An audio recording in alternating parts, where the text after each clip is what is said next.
It was a Friday afternoon, the final period before spring break. Everyone was half asleep, waiting for the bell to ring so we could finally be free. The air smelled like dry markers and cheap cafeteria pizza. Even the teacher had given up. He decided to open a projector quiz, random brand logos and geography trivia. The class laughed and shouted over each other, trying to guess the answers. I remember one question in particular. He said, "All right, who can name this logo?" And my friend yelled, "Adidas!" We all laughed. That's when it happened. The intercom crackled. The voice of our dean came through, sharp, nervous, and trembling. "This is not a drill, I repeat. This is not a drill. Lockdown, immediately." The laughter stopped like someone had hit pause on reality.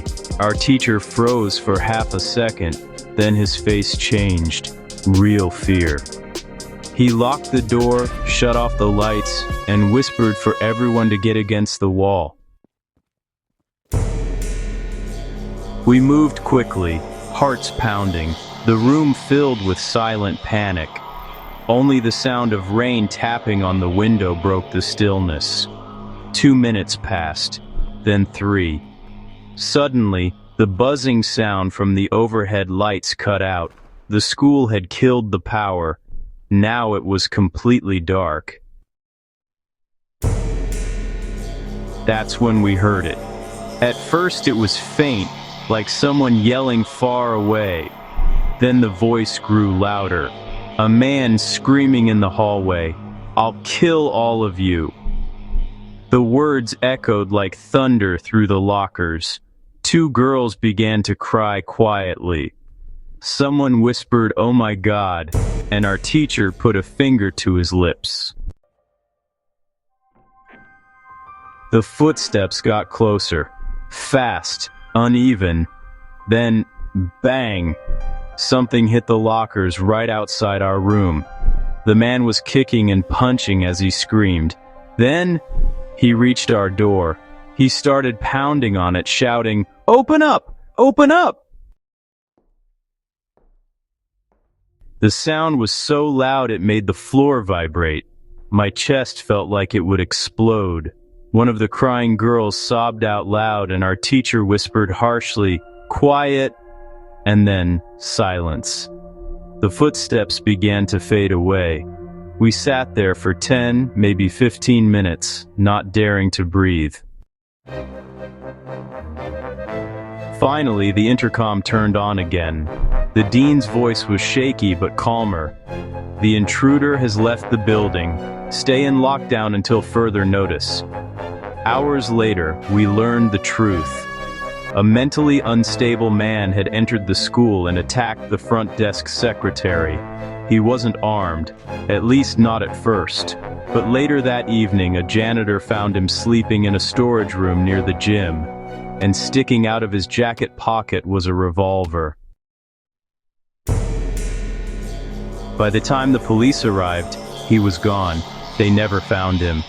Sometimes, even now, when I walk down that same hallway, I swear I can still hear that banging sound. The one that made us all realize that danger doesn't always knock politely. My middle school was split into 2 lunch periods. The younger kids first, the older ones second. The lockdown happened during the first lunch. It was early October. Rain poured non-stop, thunder in the distance. The cafeteria was loud and chaotic as usual. The smell of fries, kids yelling, trays clattering. Then, out of nowhere, 4 loud booms echoed outside. Everyone froze. I thought it was thunder at first, but when teachers started shouting and security guards ran in, I knew it wasn't. "Everyone to the multi-purpose room. Move, now." Hundreds of kids rushed in, shouting and crying. The big glass wall at the back of the room showed the parking lot, and the rain falling harder and harder. Teachers pulled the curtain shut. The noise inside was deafening. Whispers, questions, sobs. Then my friend Eric came back from talking to a teacher. He looked pale, like he'd seen a ghost. He said, "There's a guy across the street. He's threatening to kill himself. And if the police try to evict him, he said he'll shoot them. He's been watching the school all morning." I didn't want to believe him. But then I noticed all the adults near the windows whispering and looking terrified. Eric kept talking. Apparently, the man had been seen staring at the playground all week. He lived alone, right across from the school, and, worst of all, he was a registered sex offender. We were locked in that room for nearly 2 hours. Some kids cried so hard they couldn't breathe. Teachers tried to comfort them, but they were scared too. When the lockdown finally ended, we were escorted out one group at a time. The sky was still gray, and police cars covered the street. Everyone's faces were blank, pale, empty. Later that day, my friend Brandy told me something that still makes my skin crawl.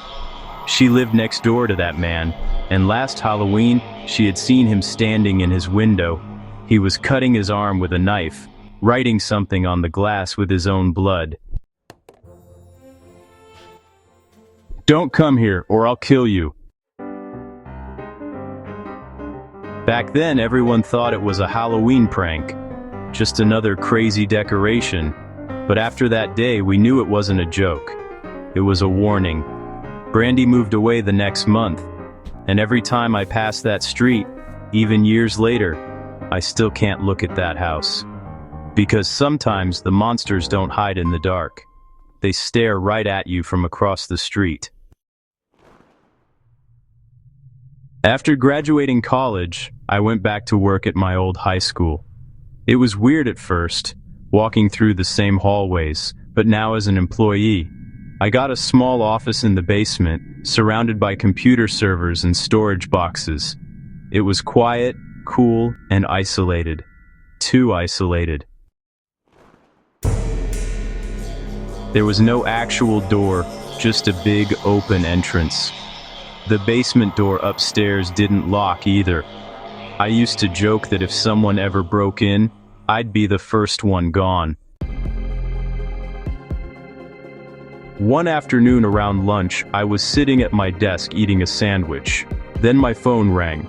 It was the front office. Lockdown. Possible armed intruder. Stay where you are. My body froze. I turned off the lights, silenced my phone, and waited in total darkness. The hum of the servers faded, replaced by my own breathing. 10 minutes passed, then 20. Nothing. Then I heard it. The basement door creaked open. Footsteps, slow, heavy, getting closer. I slid under my desk, barely breathing. The steps reached the doorway, then silence. And then, my phone buzzed. A single notification sound echoed like a gunshot. The footsteps moved again. Someone entered the room. I could see their shadow through the faint glow from my monitor. "It's okay, I'm hiding too. Do you know a way out?" He was wearing a red plaid shirt and a dark cap. I whispered, "There's an exit behind the servers." He nodded slowly, but something about him felt wrong. I looked down at my phone. It was a message from my coworker Dave. "Shooter's wearing a red shirt and hat. He already shot Mr. Buckley. Don't come upstairs." My blood went cold. I looked up slowly. The man was staring right at me. He knew I had read it. I didn't think. I just ran. A gunshot exploded behind me, echoing through the basement. The bullet hit a metal cabinet and ricocheted. I sprinted up the stairs, my legs shaking so badly I almost fell. The moment I reached the top, Police officers swarmed in. They tackled him before he could reach the exit. Mr. Buckley survived, but barely. They never said why the shooter targeted him. Maybe it was personal, maybe random. All I know is that I still hear that gunshot in my head every night. Now, every time I hear footsteps behind me in an empty hallway, every time the lights flicker, I remember that voice whispering, "It's okay. I'm hiding too." Lockdowns are supposed to keep us safe. But what these stories show is that safety can disappear in seconds. The walls, the doors, the alarms, they don't stop madness. They just make us realize how close it already is. If you made it this far, you're one of the brave ones. Subscribe for more true horror stories. And remember, when the lights go out, stay quiet.